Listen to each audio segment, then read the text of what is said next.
माँ चली अमेरिका। निधि का नेचर बचपन से ही शर्मिला था।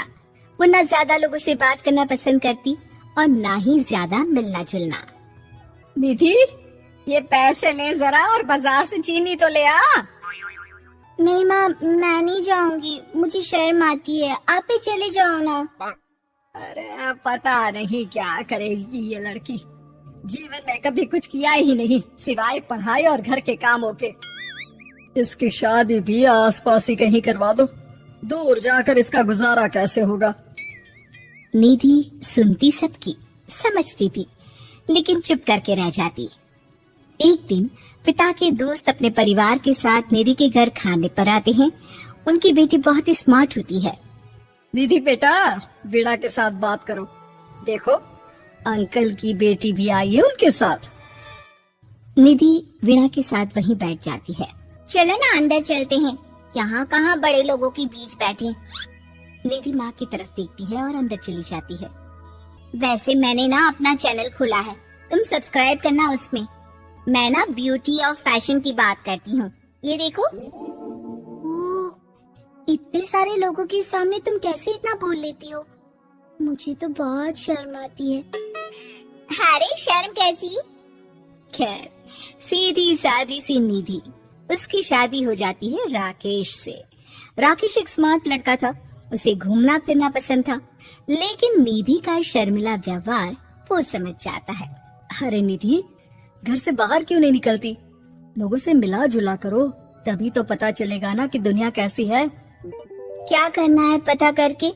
शादी से पहले पापा और अब आप। ठीक है ना, मुझे ज्यादा दुनियादारी में नहीं पड़ना। निधि की जिंदगी ठीक ठाक चल रही थी। उसके 2 लड़के होते हैं, दोनों को वो पढ़ाती लिखाती, उनका ख्याल रखती। निधि, 25 साल हो गए शादी को, दोनों बच्चे सेटल हैं। हम लोगों ने शहर में 2 मकान भी ले लिए। दोनों की शादी खुद का पता ही नहीं चला कैसे उड़ गया। हाँ, ये तो है। मैं खुश हूँ, जिम्मेदारियाँ आती रही, मैं निभाती रही, और क्या चाहिए। देखो, मैंने सोचा है कि अब हम लोग अमेरिका जाकर रहेंगे। यहाँ की जिंदगी तो जी ली, वैसे मुझे वहाँ बहुत अच्छी नौकरी मिल रही है। मैं कैसे चलूंगी? मुझे वहाँ का कुछ नहीं पता।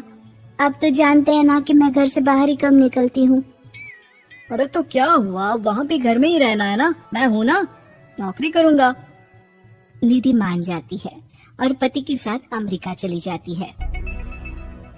माँ, तुम्हारी बहू को बच्चा होने वाला है, तो क्या तुम 2 महीने के लिए यहाँ आ सकती हो?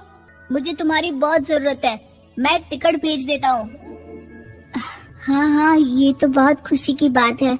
मेरा भी मन सबसे मिलने का कर रहा था, पर क्या माँ? पर अब मैं आऊंगी कैसे? पापा से बात करती हूँ। देखो माँ, प्लीज बहाना मत बनाना, तुम जानती हो ना इस वक्त में मैं किसी पर भरोसा नहीं कर सकता हूँ। निधि पति को सारी बात बताती है। क्या आप भी चलेंगे? निधि, आने जाने में बड़ा खर्च हो जाएगा, ऊपर से मुझे यहाँ छुट्टी नहीं मिलेगी। बहू पर वक्त ऐसा है कि तुमको तो जाना ही पड़ेगा। मैं अकेले दुकान तक तो नहीं जा पाती, इतनी दूर भारत कैसे जाऊंगी? मुझसे नहीं होगा। लेकिन सबके कहने पर निधि को जाना ही पड़ता है। एयरपोर्ट में घबराई निधि एक मुसाफिर से कहती है, मैं ना भारत जा रही हूँ, दिल्ली जाने वाली फ्लाइट। सब मिलकर निधि की मदद करते हैं और फाइनली निधि भारत पहुँच जाती है, जहाँ बेटा उन्हें घर ले आता है। वाह माँ जी, यहाँ तो मैं भोपाल तक नहीं जा पाती, आप अमेरिका से आ गई। भाई, चालाकी तो औरतों में होनी ही चाहिए, यहाँ हम बुद्धू के बुद्धू रह गए। निधि इतनी दूर और लंबा सफर करके थक जाती है, वो चुपचाप बैठ जाती है। बैठना नहीं है माँ जी, बच्चा पकड़ना है, ये लीजिए। और हाँ, घर का काम तो मैं करूँगी नहीं, जानती है ना शरीर कच्चा सा है, तो मुन्ने को सुलाकर कुछ बना लीजिएगा। निधि को बहू का व्यवहार बहुत बुरा लगता है। जैसी भी थी, पिता और पति की हमेशा लाडली रही थी निधि। निधि बेटे की तरफ देखती है। माँ, वो काम वाली कोई मिल नहीं रही है ना, मैं देखने की कोशिश तो कर रहा हूँ, जैसे ही मिल जाएगी वो संभालेगी सारा काम। अरे कैसी बात कर रहे हो? जब पहले मैंने कहा था कि अमेरिका से इनके टिकट में जो पैसा खर्च कर रहे हो उतने में नौकरानी रख लो, तो नहीं, मेरी बात पर विश्वास नहीं था। कि ना कोई मेरे बच्चे को अच्छे से नहीं संभालेगा। अब इनका भी खर्चा और नौकरानी का भी खर्चा। अरे ना जी ना, मैं नहीं संभाल सकती। निधि जैसे तैसे 2 महीने रहकर वापस अमेरिका चली जाती है, लेकिन वहां जाते ही जैसे राकेश उसे देखता है उसके गले लग जाता है। ये क्या हालत बना रखी है निधि, कैसी लग रही हो? खाना नहीं खाती थी क्या? क्या हो गया? निधि पति से कुछ नहीं कहती, बस रोती ही चली जाती है। मैं नहीं चाहूंगी कभी भी भारत, आप मुझे हमेशा यहीं रखना अपने पास। राकेश बेटे को फोन करता है।